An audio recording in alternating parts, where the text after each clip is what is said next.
Hi, this is Anthony from MakeWeirdMusic.com, and this is the third episode of a series called Failure to Fracture, which highlights the stumbling blocks that have enabled my years and years of failing to play the song Fracture by King Crimson.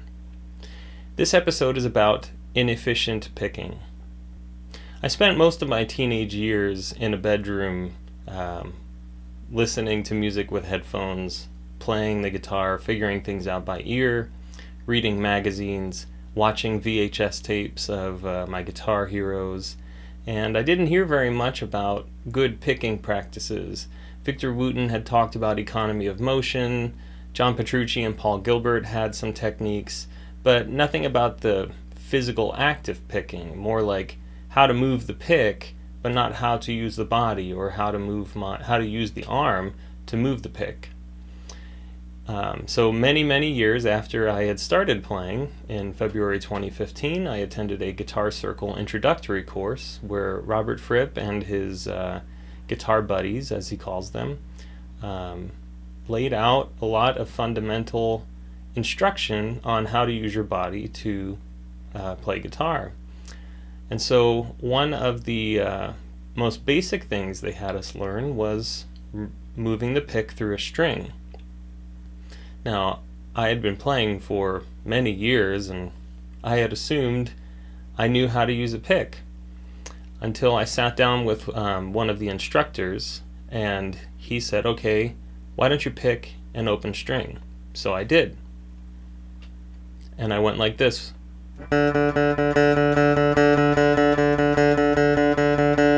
And he said, "Can you move the pick as little as possible and still play the note like this?"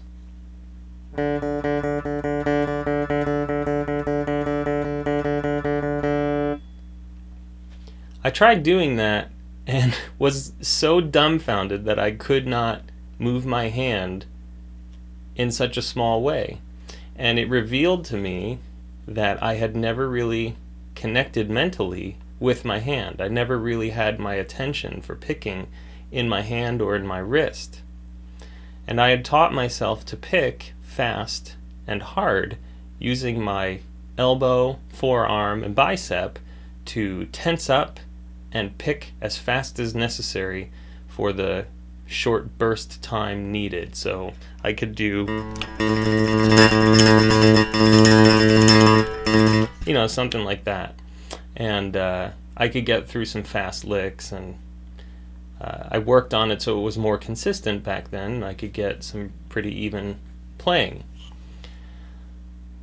And I had no idea how much I had trained myself to use my shoulder, my forearm, my bicep, and my elbow to pick. And furthermore, by picking with my elbow, my hand and my wrist were further away from the axis of rotation or the point of rotation.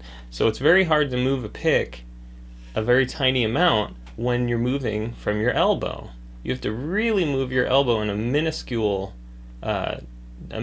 distance to get a slightly larger but still small movement of the pick through the string. So by moving the rotation point of my hand to the wrist, I'm able to move the pick in a much smaller way.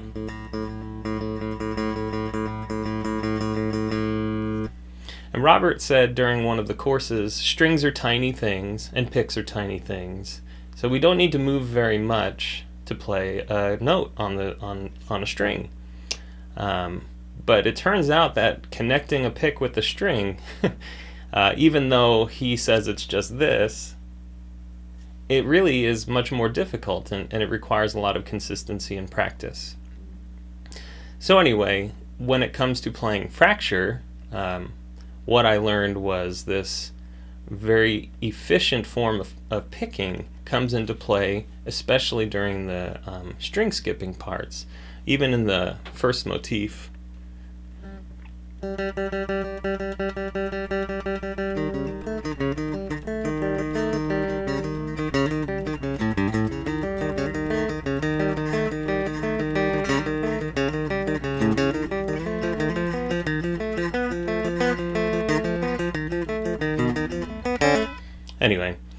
course I'm going to screw it up because I'm on video. Anyway, I noticed that when I'm connecting mentally with the movement of picking, my hand moves from string to string using my elbow instead of my wrist, and my wrist just moves the pick through the string. But when I'm losing control while playing Fracture, the picking is much more erratic, and you can see my hand moving much more. I'll try to emulate that.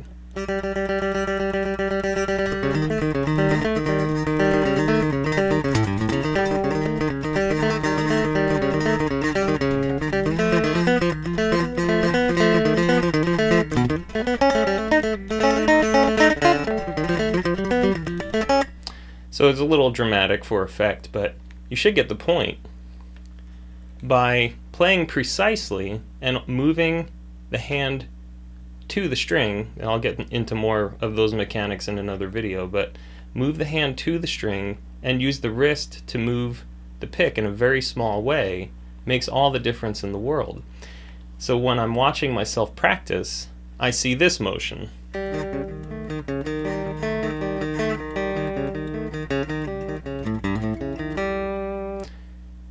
Where I can see my hand moving around from string to string, and there's very little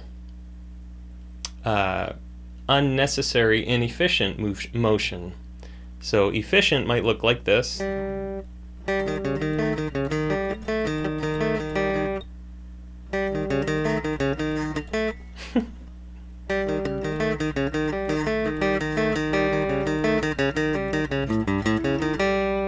And inefficient would look like this.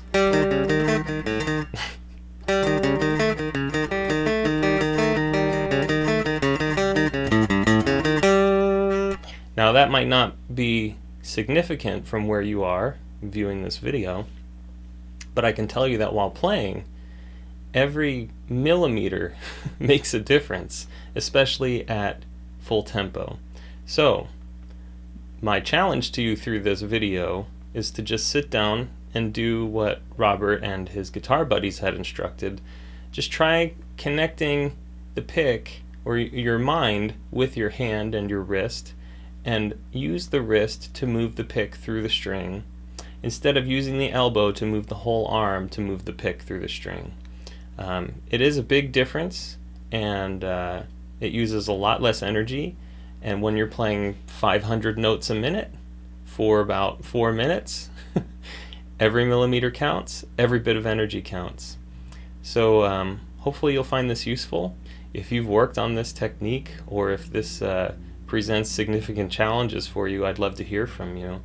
So leave a comment, send an email to anthony@makeweirdmusic.com, and thanks a lot for your time.